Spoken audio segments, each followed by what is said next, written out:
Hello folks.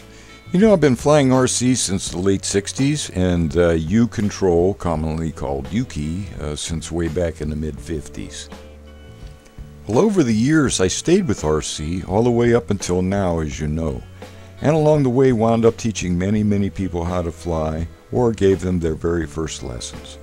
That's the most important one, by the way.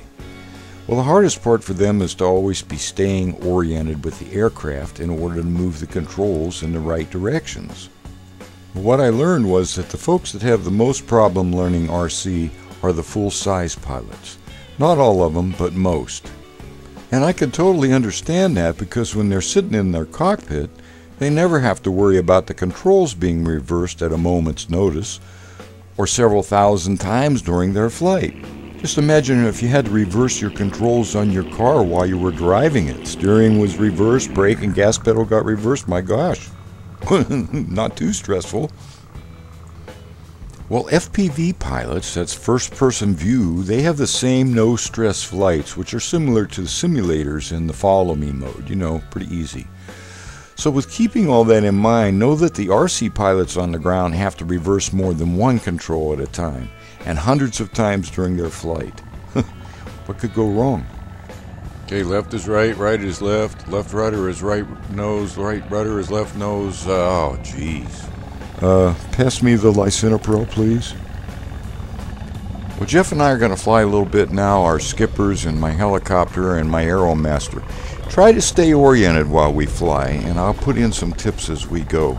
So if you keep watching, at the end I'm going to tell you how I keep track of rudder and knife edge, and how to totally save yourself if you get disoriented, my tips and what I teach my students. I may point out occasionally where the controls are reversed so you can get it in your mind and see if you can do it. You know, I hear now that many new FPV pilots are being born that never even tried RC, only FPV. That's too bad, because they miss the stress of the classic RC. Well, unless they fly out of range. Thanks for watching, folks, and here we go.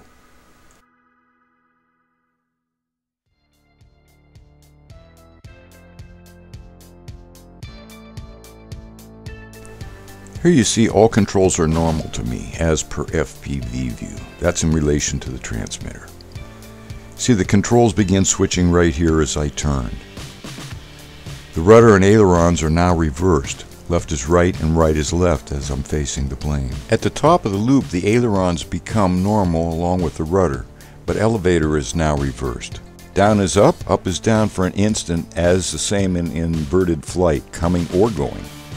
Here again, the elevator is now reversing, but the ailerons are normal.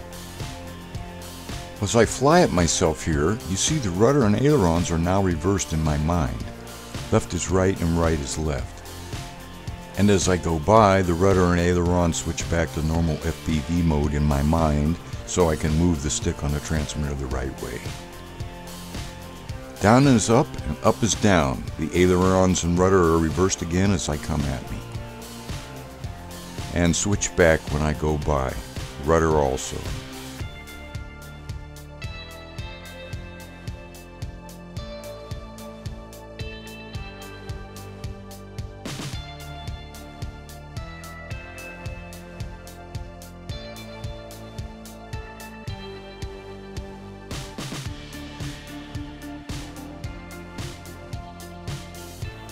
Okay, let's speed it up a little bit with something a little faster. Jeff Stryker and my Hobby King skipper.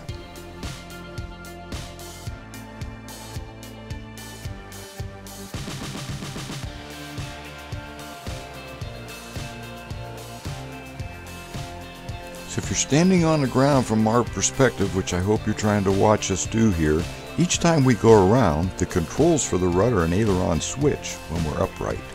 When we're upside down, down is up and up is down, also switched.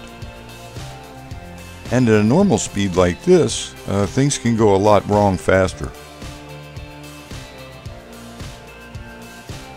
You know, I have an RC motorcycle that everybody likes to drive.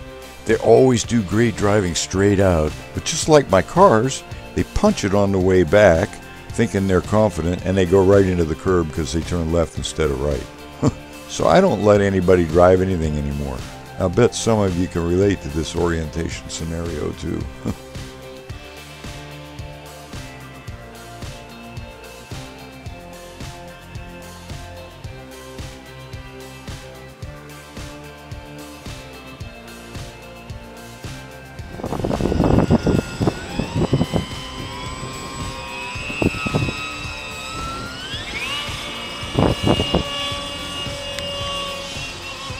Uh-oh.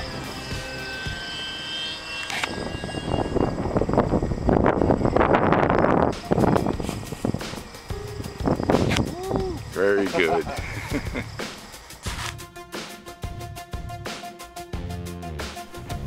Okay, I'm going to fly my eSky 900 now, and the orientation with the helicopter changes quite rapidly too. It's a little harder to see because it doesn't have any wings sticking out, and especially with lousy sky backgrounds. But in reality, in forward flight, they fly the same as the airplane. Left is right, right is left when you're upside down, and the rudder is also reversed, but also in the same direction. Left rudder means left nose, right rudder means right nose. Go inverted, and down is up and up is down, same as airplane. But when you go inverted, nose in and hover, down is slide toward you, and up is slide away from you.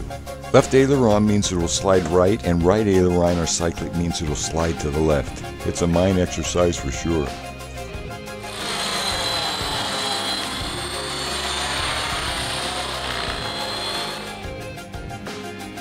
When going inverted with the helicopter, the motor's throttle remains fixed, and then dropping the throttle stick to 0 does not affect the throttle at all, but it does reverse the pitch on the main blades.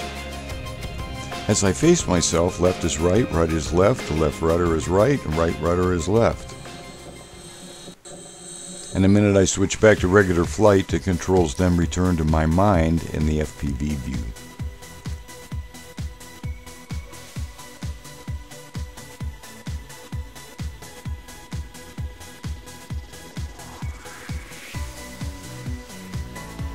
Okay, as I promised, here's what my students have told me was the most important tip to staying oriented without trying to remember right, returning, red is left, etc., that they learned from me. Simply point the transmitter antenna the same way the plane is going, even if you have to look over your shoulder. The transmitter is your cockpit. Line them up and you'll instantly become oriented. See, when I'm teaching someone to fly and they get lost, I actually twist their body so the transmitter is oriented with the plane. And voila, they got it again.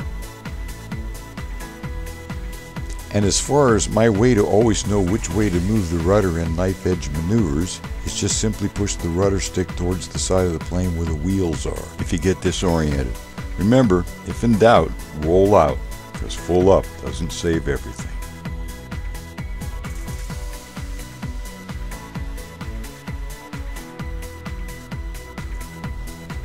There's many ways to cut a pizza, and this is my way. And hopefully maybe some of you can use this technique. Well, thanks a lot for watching, and happy flying.